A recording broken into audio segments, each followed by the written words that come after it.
जय हिंद साथियों, आज आपको हम इस वीडियो में भारतीय संविधान की अनुसूचियों के बारे में बताएंगे। भारतीय संविधान की इन अनुसूचियों में क्या क्या विषय संविधान के सम्मिलित किए गए हैं, इसके बारे में आपको हम डिटेल से बताएंगे। क्योंकि यहाँ सभी परीक्षाओं में पूछ लेता है कि प्रथम अनुसूची या 8वीं अनुसूची में या किसी सब्जेक्ट को दे दिया, किसी विषय को दे दिया और पूछ लिया कि यहाँ किस अनुसूची में सम्मिलित है। हम जानते हैं कि भारत का संविधान सबसे बड़ा लिखित संविधान है, जिसमें 395 अनुच्छेद, 22 भाग और 12 अनुसूचियां हैं। लेकिन जिस समय संविधान लागू हुआ था उस वक्त संविधान में अनुसूचियों की संख्या सिर्फ 8 थी। आते हम यहाँ पर क्रम से देखते हैं कि प्रत्येक अनुसूचियों में क्या क्या सम्मिलित किया गया है। पहली जो अनुसूची है इसमें संघ एवं राज्यों का उल्लेख है। दूसरी अनुसूची में राष्ट्रपति, उपराष्ट्रपति, राज्यपाल, लोकसभा, विधानसभा और उच्चतम न्यायालय तथा उच्च न्यायालय के न्यायाधीशों के वेतन के बारे में बताया गया है।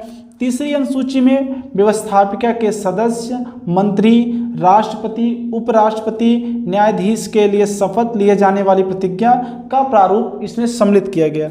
चौथी अनुसूची में राज्यसभा में विभिन्न राज्यों और केंद्र शासित प्रदेशों के प्रतिनिधियों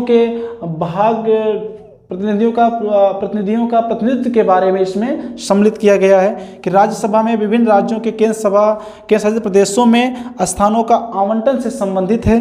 पांचवी अनुसूची में अनुसूचित क्षेत्रों और अनुसूचित जातियों के प्रशासन के बारे में वर्णन किया गया है। छठी अनुसूची में असम, मेघालय, त्रिपुरा, मिजोरम में जनजाति क्षेत्र के प्रशासन के बारे में व्यवस्था की गई है। सातवीं अनुसूची में संघ, राज्य तथा समवर्ती सूची का उल्लेख किया गया।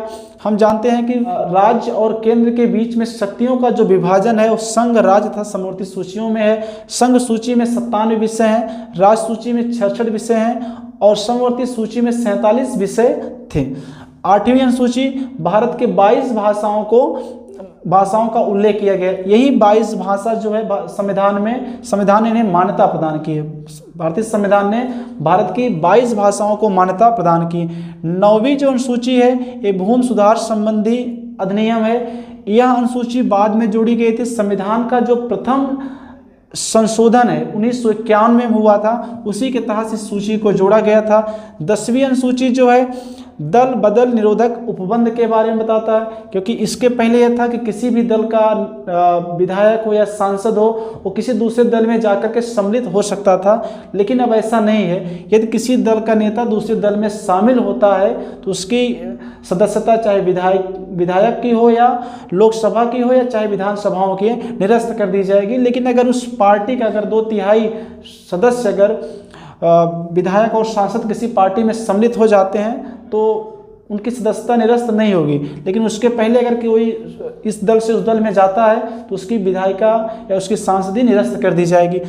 10वीं अनुसूची है इसको भी बाद में जोड़ा गया था। संविधान का 52वां 52 कॉन्स्टिट्यूशनल अमेंडमेंट 1985 52वां संविधान संशोधन 1985 के तहत इसको जोड़ा गया था।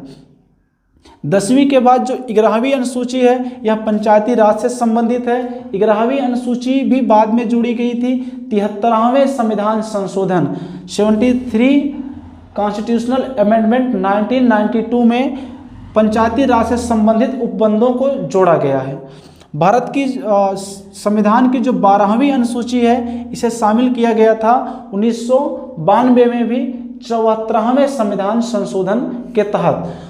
74वां संविधान संशोधन 1992 में नगर पालिकाओं से संबंधित 12वीं अनुसूची को जोड़ा गया। इस प्रकार हम लोगों ने इस वीडियो में भारतीय संविधान की सभी अनुसूचियों में सम्मिलित विषयों को आसानी से और सरल तरीके से ज्ञात कर लिया गया। क्योंकि क्वेश्चन में पूछ लेता है कि भारत में जो भारतीय भाषाओं का उल्लेख किस अनुसूची में है, 8वीं में है। भूमि सुधार संबंधी अधिनियम किस अनुसूची में सम्मिलित है, 9वीं अनुसूची में है। कई बार यह प्रश्न पूछा है दल बदल निरोधक उपबंध किस अनुसूची में सम्मिलित है, 10वीं में। ऐसे प्रश्न पीछे स्तर तक पूछते हैं।